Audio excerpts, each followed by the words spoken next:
Pour moi, après ça reste mon opinion, hein, mais pour moi, un bon numéro 10, un vrai numéro 10, ça doit être quelqu'un d'altruiste. Un numéro 10, ça doit, moi je l'ai toujours dit, je préfère faire une passe décisive que marquer. Et pour moi, l'atout numéro un d'un numéro 10, c'est ça, c'est de mettre son équipe, de mettre ses partenaires dans les meilleures conditions possibles pour marquer ou pour faire une avant-dernière passe. Pour moi, c'est le critère numéro un d'un numéro 10.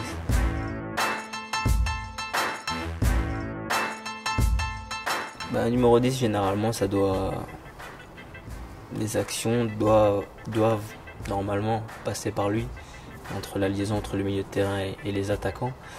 Mais quand on a un défenseur entre guillemets qui est collé à vos baskets, généralement il faut bouger énormément, essayer de le fatiguer en bougeant énormément. Ou pour moi après ça reste une question de placement. Je pense que quand on est bien placé, quand on est soit dans son dos ou soit on arrive à être à une certaine distance, en une passe, en un contrôle, on peut éliminer cet adversaire. Le numéro 10 certes doit se déplacer, mais les déplacements doivent être coordonnés avec le 6, les deux 6 du milieu. Tout le monde doit bouger en même temps pour que tout le monde ne soit pas au même endroit et que les espaces se créent comme ça. Les joueurs n'arrivent pas à suivre tout le monde, donc forcément à un moment donné il y a un espace. Honnêtement, oui, il doit y avoir des exercices, mais après ça reste une façon intelligente de s'entraîner parce que on n'a pas spécialement travaillé ça quand je suis arrivé ici. Mais les milieux qu'on a, que ce soit Pedro, que ce soit Marc, que ce soit Alexon, Kouyaté, tous ceux qui sont amenés à jouer entre guillemets derrière moi, ils ont compris ma façon de jouer. Donc quand eux ils ont le ballon, ils savent où je suis, ils savent comment me la donner. Et moi aussi pareil avec eux, que ce soit les attaquants, moi je sais comment les attaquants se déplacent. Quand je joue avec Andy Carroll, je sais que c'est pas le même profil que Valentia. Donc c'est des choses qu'on apprend à l'entraînement, mais en faisant beaucoup de jeux, et c'est ce qu'on fait nous, on joue énormément. Et c'est comme ça qu'on apprend à connaître nos partenaires.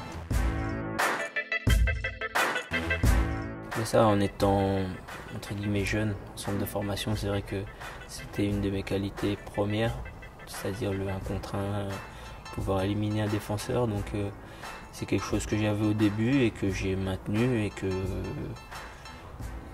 je travaille encore parce que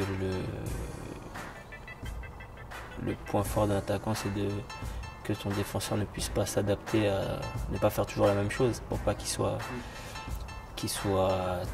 trop facile à arrêter. Donc oui, c'est quelque chose d'important dans mon jeu.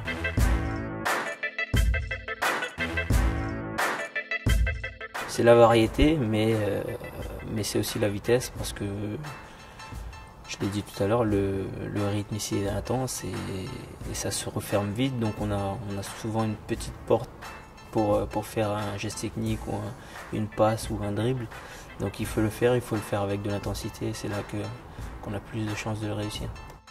C'est sûr qu'un joueur plus physique, plus athlétique, il faudra protéger mieux son ballon et être peut-être un peu plus costaud sur ses jambes, mais après ça reste pareil, c'est à vous d'imposer vos dribbles, à vous de gagner ce duel en fait, parce que c'est toujours un duel, que ce soit avec un défenseur, un milieu, il y a toujours dans le match un joueur contre qui on tombe plus que les autres, donc finalement c'est ça, c'est gagner son match dans le match, quoi.